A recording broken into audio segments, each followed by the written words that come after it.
বন্ধুরা, শুভ নববর্ষ। কেমন আছো সবাই? আমি বছরে 7 দিন ছুটি কাটাই, তার মধ্যে নববর্ষ একদিন। সকাল থেকেই বিভিন্ন রকম প্রোগ্রাম ছিল। প্রতি বছরই আমার এই দিনটি খুব ব্যস্ততায় কাটাতে হয়। এবারও তার ব্যতিক্রম হয়নি। বন্ধুরা, সকালে প্রোগ্রামে গিয়েছিলাম এবং প্রোগ্রাম থেকে বাসায় আসলাম 3টায়। এসে আমাদের এলাকার মেলা দেখার একটা পর্ব বাকি রয়ে গেল। আমি আমার মেয়েকে বললাম একটু রেস্ট নিয়ে তারপরে আমরা রোদটা কমলে তারপরে নিচে যাব। এর মধ্যে আমার বন্ধু জাফরের মেয়ে ও আমার বাসায় আসলো এবং আরও তাহারও আসার কথা ছিল, আজিনেরও আসার কথা ছিল।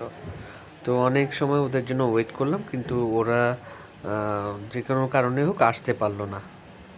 ওদের আসতে দেরি দেখে আমি আমার মেয়ে মেঘমালা, যারা ও বৈশাখীকে নিয়ে মেলা দেখাতে নিয়ে যাচ্ছি।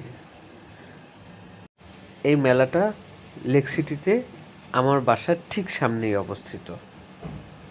ফরচুনেটলি এই মেলার ইভেন্টটা ছিল আমার কোম্পানিরই, এই জন্য আকর্ষণটাও ছিল একটু বেশি। বন্ধুরা, আজকে এখানে সেরাকণ্ঠের লিজা ও ক্লোজ আপ ওয়ানের সাব্বির এসেছিল পারফর্ম করার জন্য। অলরেডি ওদের পারফরমেন্স চলতেছে। তো মেয়েদেরকে নিয়ে ঘুরতে এসে আমারও ভীষণ ভালো লাগছে। চলতে চলতে অনেকের সাথেই দেখা হলো, অনেক পরিচিতদের সাথেও কথা হলো এবং সবাই মেলা দেখতে আসছে, যে যার মতো ঘুরতেছে। সত্যি একটা আবাসিক এলাকায় এই ধরনের আয়োজন ভাবা যায় না, কিন্তু আমাদের লেক সিটিতে প্রতি বছরই এরকম একটা উদযাপন হয়ে থাকে। সকালে পান্তা ইলিশ থেকে শুরু করে রেলি থেকে শুরু করে তারপরে এই যে সারা দিন ব্যাপী কালচারাল প্রোগ্রাম, বাউল সঙ্গীত, নানা রকম অ্যারেঞ্জমেন্ট। কিন্তু দুঃখের বিষয় হলো, পিঙ্ক সিটিতে আমার সকালে প্রোগ্রাম থাকার কারণে আমি কোনোবারই সকালের আয়োজনে অ্যাটেন্ড করতে পারি না, কিন্তু আমি বিকালে এসে জয়েন করি, মেলা ঘুরে দেখি বা বন্ধুদের সাথে আড্ডা দিই। আমার খুব ভালো লাগে।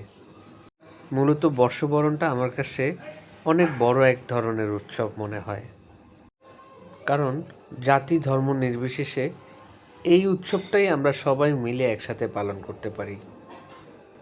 এটা আমাদের সমগ্র বাঙালির উৎসব।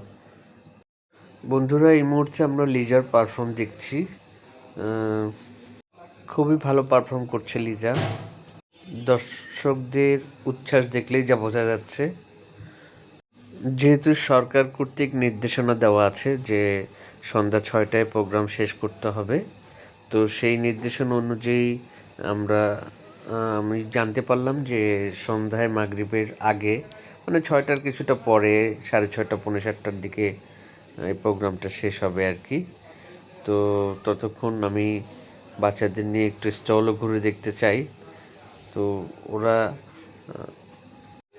খুবই এক্সাইটেড, তার সাথে সাথে আজিনকে এবং তাহাকেও খুব মিস করছে। ওরা আসতে পারলো না। যাই হোক, এর মধ্যে ওর এক বন্ধু, মেঘমালার বন্ধু আর কি, তাসমি, ও এসে আমাদের সাথে জয়েন করেছে। ওর বাবা যাচ্ছিল ওদের দুই বোনকে নিয়ে, তো হঠাৎ করে মেঘমালাকে দেখে তাসমি এখানে ছুটে আসলো। তো তাসমিকে পেয়ে কিছুটা খুশি মেঘমালা। বন্ধুরা, একটা বিষয় হলো কি, আমাদের মেয়েগুলো কেমন যেন হঠাৎ করে বড় হয়ে যাচ্ছে। এটা খুব ভাল লাগছে, কিন্তু আবার দুঃখ লাগছে, কারণ মেয়েরা বড় হয়ে গেলে বাবাদের টেনশন বাড়ে। বাবাদের মনে হয় যে হয়তো একদিন ওদেরকে ছেড়ে দিতে হবে শ্বশুর বাড়ি যাওয়ার জন্য। যাই হোক, এগুলো আসলে অনেক বড় স্মৃতি। ওরা হয়তো বড় হবে, এক একজন এক এক জায়গায় চলে যাবে, কিন্তু এই যে একই ফ্রেমে থেকে যাওয়া, এটাও একটা একটা সময় ওদের কাছে ভালো লাগার একটা কারণ হয়ে থাকবে। এই দিনটা সাধারণত আমি বাইরের কাজ রাখি না, কারণ হচ্ছে ফ্যামিলি এবং বন্ধুদের সাথে এই সময়টা কাটাতে আমার খুবই ভালো লাগে। আর কর্মব্যস্ত জীবনে আমার প্রফেশনটা এমনই যে বাচ্চাকে সময় দিতে আমার খুব হিমশিম খেতে হয়। তবে যখনই একটু সময় পাই তখনই একসাথে থাকার মানে ইচ্ছাটা মানে এমন হয়ে যায় যে কোনো জরুরি কাজকে তখন আর জরুরি কাজ মনে হয় না। আমাদের মেলা দেখা প্রায় শেষের দিকে। আমরা আস্তে আস্তে বাইরের দিকে যাব, কারণ এখানে হঠাৎ করে সন্ধ্যা চলে আসার সাথে সাথে একটু মশা কামড়াচ্ছে। এখানে লেক সিটিতে একটাই দুর্বলতা, যে লেক সিটি এত ক্লিন হওয়া সত্ত্বেও এখানে অনেক মশা। এই মশাটার জন্য আমরা আসলে বাইরে আর সময় দিতে চাচ্ছিলাম না। তো ভালো থাকেন বন্ধুরা।